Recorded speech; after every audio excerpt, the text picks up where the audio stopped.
Greetings, YouTube. Some of you will remember my review I did of the small niche games City of Domvay setting not long ago, and I gave it a favorable review. In fact, everything I've looked at from Small Niche Games by Peter Spahn has been a favorable review. It's some of the best quality old school style material I've ever seen, and I think it's applicable to more modern versions of fantasy games, as well as some of the simpler old school style. And while it's designed for Labyrinth Lord, I feel that it can be easily translated. Because, you know, if they say goblin, a goblin's a goblin. If they say orc, orc's an orc. If they say ghost, you can get a general idea what a ghost is, you know. So you can work your way through what these things are, even if you're not going to be playing that genre of games, if not specifically Labyrinth Lord. So the latest book I'm going to be looking at is Oak Grove Whispers, which is set in the city of Domvay. And I'm going to give you a little blurb here from them. It's the opening blurb. Then I'll talk about the module a little bit. Oak Grove Whispers is a Labyrinth Lord adventure designed for 3 to 6 players, characters of 1st to 3rd levels, about 10 levels total. The adventure is broken up into 3 chapters that take place in a small neighborhood located in the capital city of Domvay. Oak Grove Whispers involves a mixture of role-playing, investigation, and dungeon crawling, so a diverse range of classes is recommended. As the adventure is set in a civilized city, the characters must also be careful their interactions with NPCs does not land them on the wrong side of the law, not to mention burning bridges that you may want to actually be able to use in the future.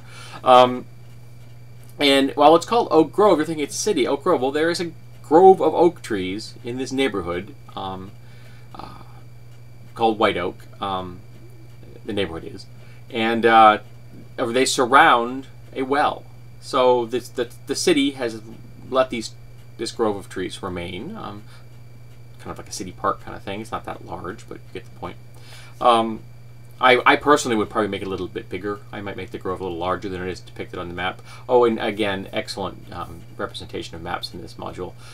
They do a great job at Small Niche Games at presenting maps that are very clean and usable. And I've always really enjoyed how they are presented. So as it is described, it's broken up into 3 chapters, and each has a different style and feel of adventure than the previous chapter. So you're going to get a nice spread. Now, I can't go into too much detail because, again, reviewing modules is somewhat problematic because I don't want to give out information that will spoil it for anyone that will play in it, because not everyone who watches my videos is necessarily a GM or is always a GM, and I don't want to spoil their experience with this module. What I can say is that it's got a nice selection of usable information of a neighborhood in Domvay, which is not only useful to my mind as far as this module is concerned, but gives the GM a good idea of what a neighborhood in Domvay would look like in focus. So give them a good idea of what if they're going to create their own neighborhoods elsewhere in the city, kind of a vibe of what these neighborhoods would look like and how they interact and things like that. Again, this diverse selection of styles. So you have to be interacting with people, avoiding the guard if you're doing things in a clandestine manner. You're going to have to do some investigation to figure out what's going on. What are the whispers in the Oak Grove Whispers? Where are they coming from? Why do they exist? There's going to be some investigation into the history of Domvay and this grove of trees. You're going to be dealing with the NPCs in the sense that some of them are involved in this in more than just a witness. More than just witnesses. They're involved more intimately. How are they involved? How are they involved with each other? There's the possibility of the player characters very much getting into the private lives of some of these NPCs. There is a nice selection of hooks. Each chapter has a selection of 3 different hooks that can get them involved, and a little more of what happens if the player characters ignore the thing. What happens behind the scenes if the player characters don't pull it off the way they're supposed to? They don't pick up the clues, they don't want to pick up the clues, for whatever reason, they don't do what they have to do in that chapter. What are the results of their failure to become involved? There are some nice rumor generations. Some random encounter charts, which are always a wonderful thing.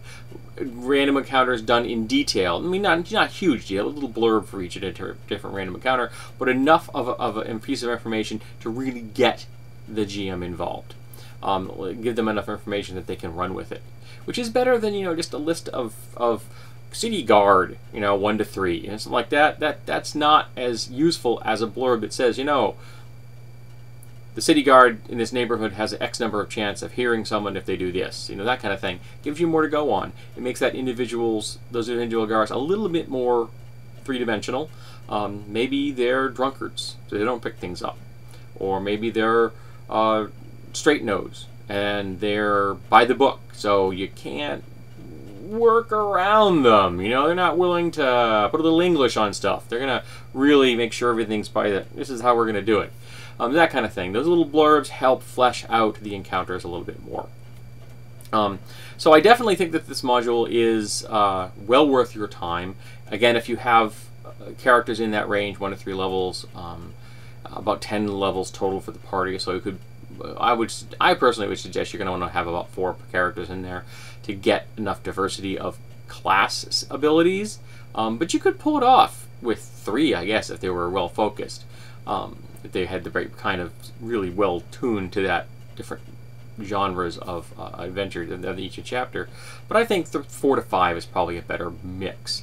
I've always thought that 4 to 5 was the perfect party size. I really have. Because whenever I had smaller groups as far as the number of players, if I only had 3 players, I tended to have NPCs flesh them out. So each one have a retainer or a hireling or something like that.